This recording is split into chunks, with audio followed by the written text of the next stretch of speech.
These are your evening headlines for September 23rd, 2025, right here on BYU-Idaho Radio. Thanks for joining me today. I'm Jill Clary. This week is National Farm Safety and Health Week, bringing focus to an industry that can be surprisingly dangerous. The U.S. Bureau of Labor Statistics data from 2021 to 2023 found farming, fishing, and forestry occupations had the most injuries per capita of any profession. Cynthia Curl is the director of Boise State University's Curl Agricultural Health Lab. She told Public News Service that there are many dangers in agricultural work that we might associate with other professions like construction, such as the use of heavy machinery. There are also unique hazards to farm work like pesticides, livestock, different kinds of diseases for people that are working in animal production. And then there's all of those kinds of weather challenges that also face construction workers like extreme heat. The National Education Center for Agricultural Safety leads the recognition of National Farm Safety and Health Week in September as the busy fall harvest nears. The theme this year is Safety First, Avoid the Worst. Curl says Idaho has a big dairy industry that can lead to tragedies in the workplace, noting that people have drowned in manure ponds of large dairy farms in the winter. They can ice over or get covered in a little snow and not be obvious where they are, and people have driven machinery seemingly across a field but actually into a manure pond. That's happened a couple of times in the past decade. Curl says workers have to be aware of the two weather extremes in Idaho, which gets cold in the winter but also hot in the summer because the environment in much of Idaho is high desert. She also points to safety training from organizations like the Pacific Northwest Agricultural Safety and Health Center to help make the industry less dangerous for workers. Today's BYU-Idaho devotional speakers said The Family, A Proclamation to the World is an important revelatory document introduced to the Church of Jesus Christ of Latter-day Saints 30 years ago, and its importance and impact today have only increased. Elder Clark G. Gilbert, a General Authority 70 and the Commissioner of the Church Educational System, and his wife, Sister Christine Gilbert, shared a message with BYU-Idaho students during a devotional about how critical it is to focus on the Savior, Jesus Christ, in the proclamation. If you look for the Savior in the proclamation,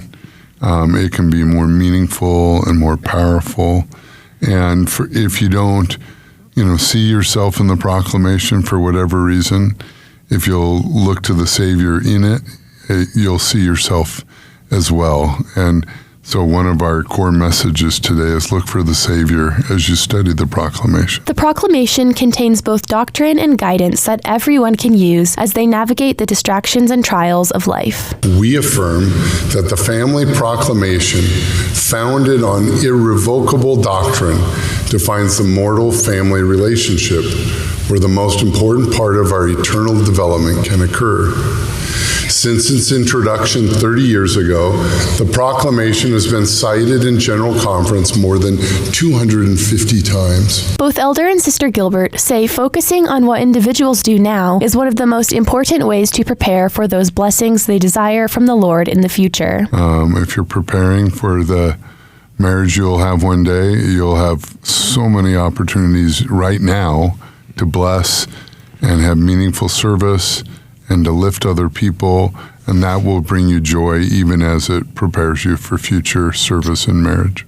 I would second that. Find joy in the journey and just be ready for whatever the Lord has in store for you and let Him guide you where He needs to take you. To listen to the devotional or our full interview with the Gilberts, check out our BYU-Idaho Radio podcast feed on YouTube, Apple Podcasts, Spotify, or wherever you get your podcasts. Bingham and Sons has been going strong for nearly 100 years. Student reporter Cody Miller tells us more about the Rexburg business. Bingham and Sons is a local business that has been operating here in eastern Idaho since 1927, becoming a staple of Rexburg. Now located on Main Street, it got its start as the Maytag store in Burley, then moved to Idaho Falls in 1935 and opened in Rexburg in 1940.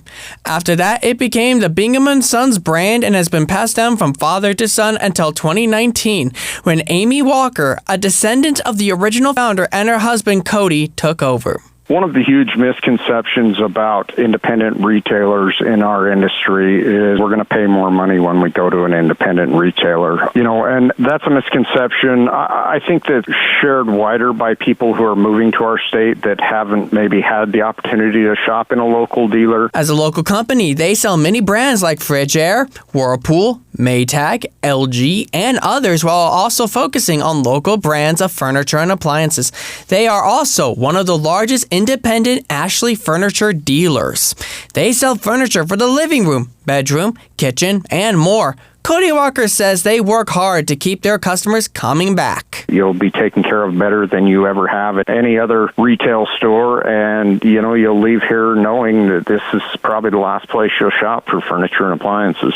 The Walkers say they are looking forward to more business for generations to come. Bingham and Sons is open in Rexburg at 11 West Main Street from 9 a.m. to 6 p.m. except on Saturday when it closes at 3 p.m. You can also visit their website at binghamandsons.com.